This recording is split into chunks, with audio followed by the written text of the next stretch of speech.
We must prepare. The spirits of our ancestors have warned me. There is a map, drawn not on parchment, but in whispers, a story passed from one generation of Zulu elders to the next, spoken of in hushed tones around dying fires.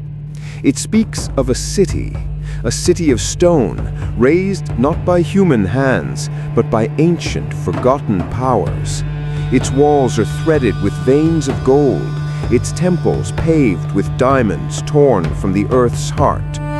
They call it the place of the stone people, a place of immeasurable wealth and of a curse so profound that the very jungle conspires to hide it. For centuries it was a phantom, a siren song that lured brave men and foolish men into the green, suffocating darkness of the African interior, from which none return. But in the year 1872, a man named Frederick Selous believed he was different.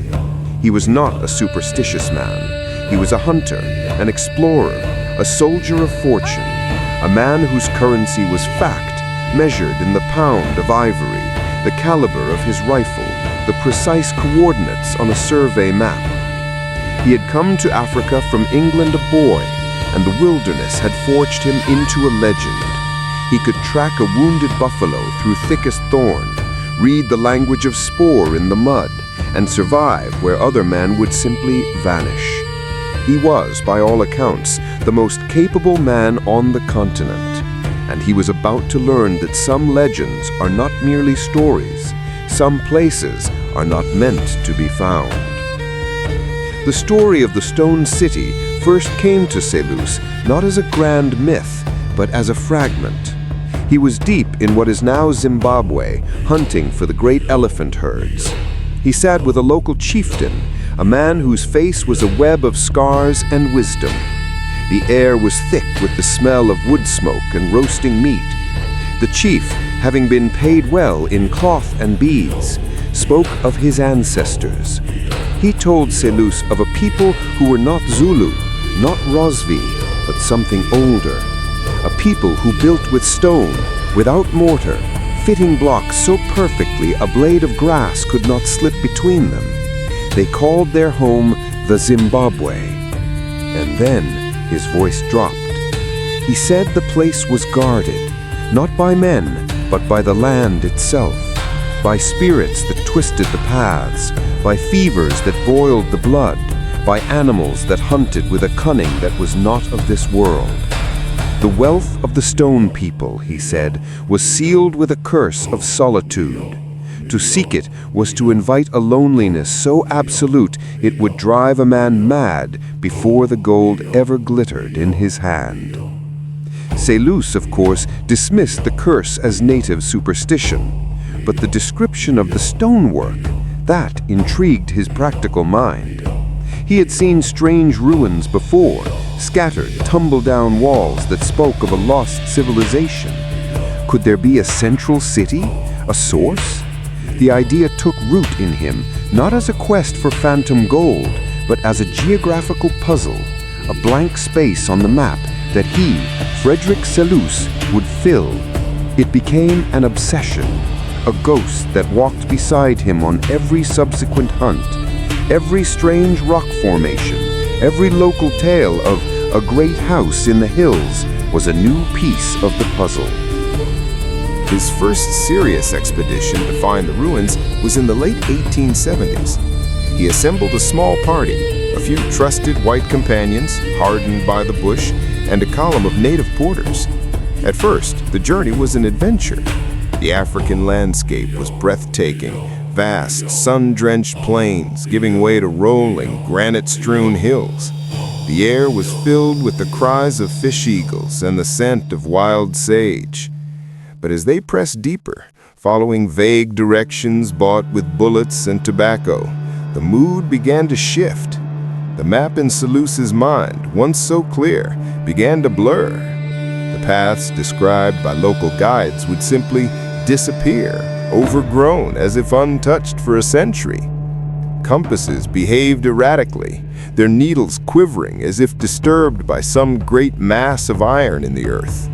The sun, his constant guide, would vanish for days behind a leaden, oppressive sky. And then there were the porters. They were brave men, but their courage was rooted in a world Selous only dimly understood. They began to whisper. They spoke of the Tokoloshe, a dwarf-like spirit said to cause misfortune. Tools would go missing. Water skins securely tied were found empty. One morning, they awoke to find their campsite surrounded by a perfect circle of white feathers, a dire omen. The head porter, a grizzled man named Sipo, came to Selous, his face grave. "The land is speaking, Bwana. It is telling us to turn back. The stone people are watching.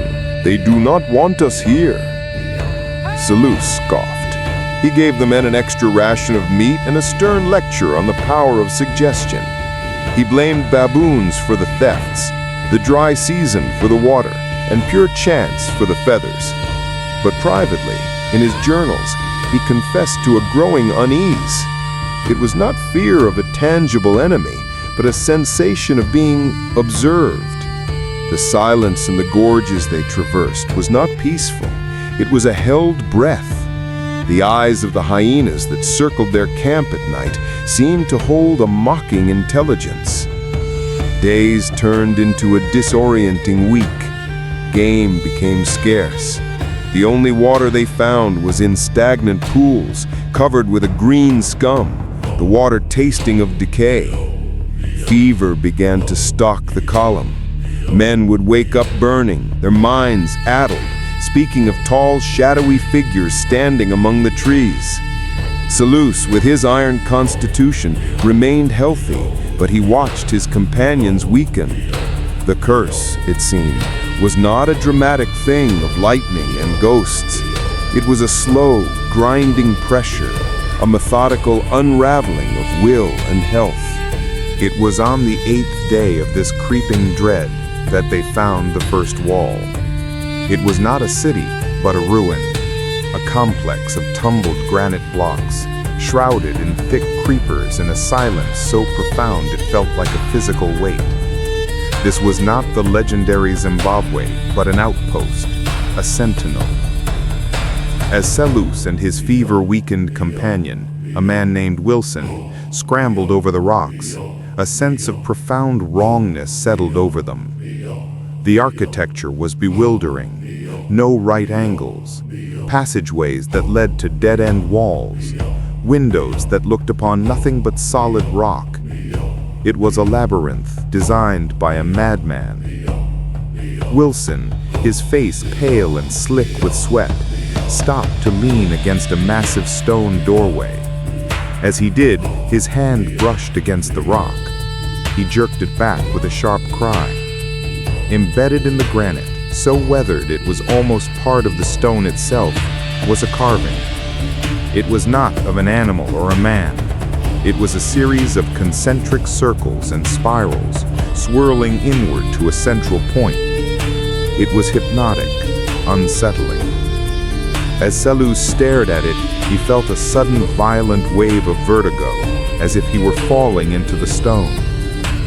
From a dark crevice above the doorway, a flock of bats erupted into the twilight sky, their screeching like 1,000 rusty hinges.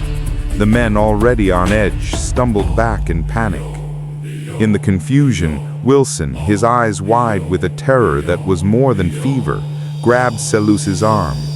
His grip was like a vice. "Frederick, they're not ruins. They're waiting. Can't you feel it? The stones, they're sleeping." That night, Wilson's fever spiked. He raved not of demons, but of silence. A silence so deep it had a sound, a high-pitched hum that drilled into the skull. He spoke of the carvings on the walls moving in the firelight, the spirals beginning to turn. By morning, he was dead. They buried him in the hard red earth at the foot of the cursed ruins. As Selous read a passage from his Bible, a strange thing happened. a lone baboon perched on the highest wall of the ruin, watching them. It did not screech or bare its teeth. It simply watched, with an ancient, unnerving calm, then turned and vanished into the stone. For the first time, a cold knot of genuine fear tightened in Frederick Selous's stomach. This was no longer a puzzle. It was a warning. He ordered the column to turn back. The return journey was a retreat, a flight from an enemy they could not see or fight. The land itself seemed to oppose them. Rivers they had easily forded days before were now swollen and treacherous. Thorn bushes tore at their clothes and skin with a new vindictiveness. 2 more porters succumbed to the fever. The once proud expedition stumbled back into the lands of the Mashona like ghosts, hollow-eyed and broken. Selous had found no gold, but he had found something else, a seed of dread that would germinate in the dark soil of his memory for years. For a long time, he tried to rationalize it. Bad water, malaria, the power of fear. He wrote of his findings in his book, A Hunter's Wanderings in Africa, describing the ruins with a geologist's cold eye. But between the lines, the reader can sense a struggle. The man of science wrestling with the man who had felt the watchful presence of the stones. He downplayed the curse, attributing the native fears to a desire to keep the gold for themselves. Yet the experience had marked him.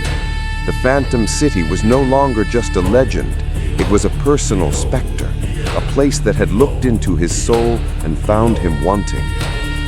Years later, when the great rush for African treasure was at its peak, and tales of King Solomon's mines, inspired by books like H. Rider Haggard's, set the world ablaze, Selous was approached. Prospectors, dreamers, and fools sought him out, offering him fortune and fame to lead them back to the Stone City. He refused them all.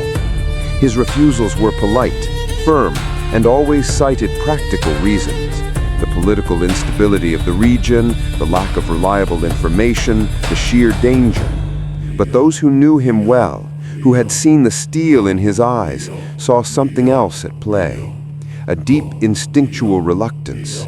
He had been to the threshold. He had heard the land whisper its warning. And Frederick Selous, the great hunter, the man who feared nothing, had learned to listen. He would go on to have many more adventures, to become one of the most famous figures of his age, a friend to presidents and royalty. But the story of the cursed Stone City, the place that blurred the line between adventure and nightmare, remained his most haunting and personal tale. It was a story that proved that the most terrifying wilderness is not the one outside, but the one that gets inside a man, changing him forever. The map drawn in whispers had claimed another soul, not by killing it, but by showing it a truth too terrible to bear. But there are some secrets the earth was never meant to surrender.